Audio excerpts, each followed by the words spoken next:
Hello everyone, हर हर महादेव। मेरे प्यारे भाइयों बहनों, कैसे हैं आप सब। आई होप आप सब अच्छे होंगे, स्वस्थ होंगे, मस्त होंगे। मैं भी यहाँ पे ठीक ठाक हूँ। Welcome back to Ranjana Akhilesh blog. तो ये मेरा कल का ब्लॉग है, कल शाम के 5 बजे से लेकर के 8 बजे तक का। तो ना ये शाम को मैं ना मतलब दिन भर तो आदि सोने नहीं दिया था, तो फिर थोड़ा सा ना 4 साढ़े 4 बजे तक मुझे थोड़ा सा नींद लग गई थी। तो वैसे जैसे ही नींद लगी ना, तो 5 बजे तक आद्विक के पापा आ गए थे।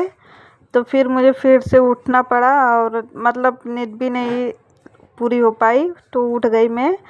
और उठ कर के आकर के मैं फ़्रेश हो गई, हाथ मुँह धो कर के बाल भी बना ली थी। तो फिर उसके बाद से ना वो दूध लेकर के आए थे और मतलब सब कुछ लेकर के आए थे। तो बोले आज कॉफ़ी बना दो, शायद से उनको कॉफ़ी पीने का मन था, तो इसलिए वो लेकर के आए थे। तो फिर वही मैं बनाने लग गई। फिर उसके बाद से मतलब मैं तब काम चालू स्टार्ट कर दी। तो फिर उसके बाद मैं बैठी भी नहीं, क्योंकि जब मैं सोची अभी उठ गई हूँ, तो फिर उसके बाद सब अपना काम एक एक करके जो शाम का काम रहता है मैं कर लेती हूँ। और आद्विक ना सोया था, वो 6 बजे उठा था, क्योंकि वो पूरा दिन नहीं सोया, 4 बजे से सोया। तो फिर 5 बजे उसके पापा आए, थोड़ा सा वो उठा, फिर वो सो गया। देख लिया अपने पापा को, तो फिर से वो सो गया। 6 बजे तक उठा। तो फिर ना मैं चाय में मतलब कॉफ़ी बना रही हूँ ना, तो मैं दूध गर्म करने के लिए रख दी हूँ और उसमें मैं शक्कर डाल कर के मतलब गर्म कर लेती हूँ। मैं कॉफ़ी में मतलब ऐसे ही कॉफ़ी बनाती हूँ। बहुत से लोग वो ऐसे भी बनाती हूँ, ऐसे भी बनाती हूँ। वो ऐसे बनाने में क्या होता है ना कि शक्कर जल्दी गलता नहीं है, ऐसे शक्कर अच्छे से गल जाता है। तो फिर इसलिए मैं ऐसे ही बनाती हूँ। और एक तरफ ना मैं भेल बनाऊँगी, क्योंकि भेल भी बहुत बहुत दिन से ना आद्विक के पापा कुरमुरा ला कर के रखे थे, तो ये ना रख रख के ख़राब हो जाता है। तो इसलिए मैं सोचती हूँ थोड़ा थोड़ा भेल ही बना कर के ख़त्म कर दूँगी। और ये जो देख रहे हैं ना आप लोग, स्प्राइट का बॉटल, ये स्प्राइट नहीं है, उसमें उसमें ना गांव का राई का तेल आया था आद्विक को मालिश करने के लिए। तो अभी मैं उसको मालिश करती ही नहीं हूँ, क्योंकि ना अभी बहुत ज़्यादा गर्मी स्टार्ट है, तो इसलिए मैं उसको मालिश करना बंद कर दी हूँ। ठंडी में थोड़ा बहुत कर देती हूँ, और अभी तो मालिश मैं करना ही बंद कर दी हूँ। मतलब बिल्कुल ही नहीं मालिश करती हूँ। कभी कभार मैं मतलब ऐसे हाथ पैर में उसके तेल लगा देती हूँ, नहीं तो फिर मालिश ही नहीं करती हूँ। और मैं ना इसमें अचार का अमचूर डाली हूँ, और प्याज, मिर्चा और धनिया पत्ता और सिंगदाना मतलब भूज करके डाल दी हूँ। आप लोग बहुत तरीके से बनाते होंगे, एक बार इस तरीके से भी बना करके देखिए, बहुत ही ज़्यादा टेस्टी लगता है। और नींबू मैं डालना भूल ही गई थी।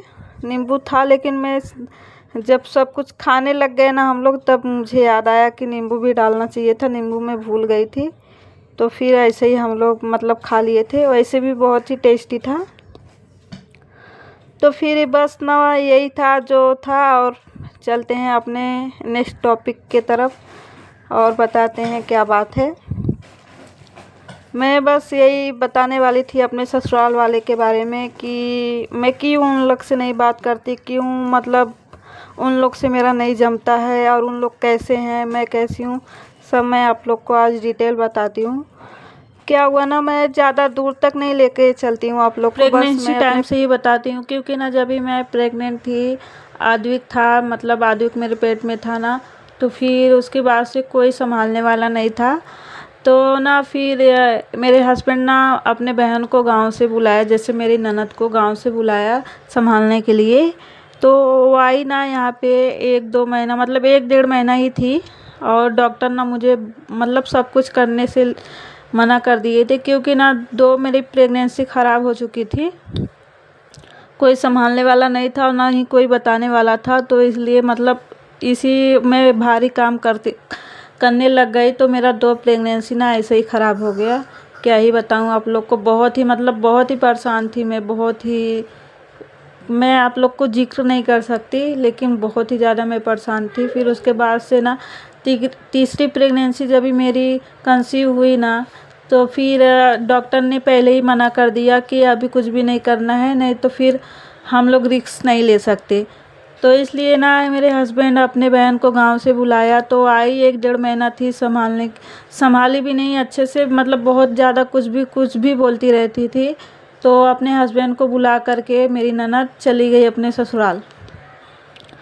तो फिर क्या हुआ ना, मेरे हस्बैंड उनको रोके भी नहीं, उनको जाने दिए, क्योंकि जब जिसको खुद से रुकने का मन नहीं है, खुद नहीं संभालने का मन है, तो उसको ज़ोर ज़बरदस्ती करके कुछ मतलब नहीं है। तो फिर उनको ना जाने दिए। तो ना उसके बाद से ना मेरे हस्बैंड मतलब जो भी होता था, जितना होता था वही, मतलब ऑफिस भी जाते थे, घर का भी जो खाना पीना होता था बनाते थे, करते थे, वही करते थे। मैं ना अपने हस्बैंड का कभी भी नहीं भूलूंगी, क्योंकि ना वो मुझे बहुत ज़्यादा सपोर्ट किए हैं, बहुत ज़्यादा संभाले हैं। और तो ना मैं ससुराल वाले किसी से भी उम्मीद करना अब छोड़ ही रही हूँ, क्योंकि ना बहुत मुझे मतलब बहुत ज़्यादा तकलीफ़ हुई थी उस टाइम। कोई भी नहीं संभाला, और मेरे हस्बैंड ना आते थे थके हारे, फिर घर के कामों में लग जाते थे। मतलब बहुत ज़्यादा मैं एकदम टेंशन में थी, लेकिन ना वो मुझे हमेशा समझाते थे, हमेशा मतलब दिलासा दिलाते थे कि टेंशन मत लो, मैं हूँ, सब कुछ संभाल लूँगा। और वैसे ही जैसे बोलते थे ना, वैसे ही संभालते थे मुझे। 15 मंथ तक मुझे संभाले हैं, ऐसा कुछ नहीं है। ऐसा किसी के हस्बैंड, शायद ही किसी के हस्बैंड इतना करते होंगे जितना मेरे किए हैं। मैं कभी भी इनका नहीं भूलूंगी, लेकिन मैं ससुराल वाले का भी कभी नहीं भूलूंगी, क्योंकि ना वो उन लोग ना कभी भी, कितना मैं बीमार थी, बहुत ज़्यादा बीमार भी हो गई थी, कोई नहीं मुझे सपोर्ट करने वाला था, ना ही मतलब कोई सहारा भी देने वाले था, ना पैसे से, ना मतलब किसी भी चीज़ से नहीं कोई सहारा देने वाला था, और ना ही कोई एक कॉल करके। तो इसलिए ना सबके ऊपर से मेरा दिल ही हट गया। और जब ये आद्विक हो गया ना, हम लोग गांव गए, मेरे हस्बैंड और मैं और आद्विक को लेकर के गांव गए। गांव में मतलब किसी का शादी था, तो इसलिए हम लोग गांव गए थे। तो क्या हुआ ना, मेरा छोटा सा बच्चा था, तो इसलिए मैं टाइम पे कुछ कर नहीं पाती थी। तो इसलिए ना मेरे ससुर हम लोग को, मतलब मुझे और मेरे हस्बैंड को अलग कर दिए। बोले कि अपना खुद से बनाओ, खुद से खाओ, कोई मतलब बना करके तुम्हें देगा नहीं खाने के लिए। तो बस यही सब कुछ जो था ना, अभी भी मतलब हमेशा मुझे याद रहता है।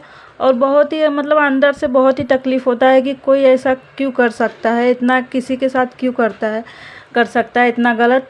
बस यही है, ऐसा लगता है ना मैं कभी भी लाइफ टाइम तक नहीं भूल पाऊँगी ये सब जो मेरे साथ हुआ है, और ना ही भूलने की कोशिश करूँगी। जो जैसा किया है मतलब वैसा मतलब दिल करता है करने के लिए, लेकिन अब मैं ना किसी से मतलब ही नहीं रखती हूँ। वो सब ऊपर वाले होते हैं ना, सब देख रहे हैं कौन क्या कर रहा है, क्या नहीं कर रहा है, कौन सही कर रहा है, किसके साथ कौन गलत कर रहा है, वो सब ऊपर वाले देखते हैं। बस मेरा आज का ब्लॉग यहीं तक था।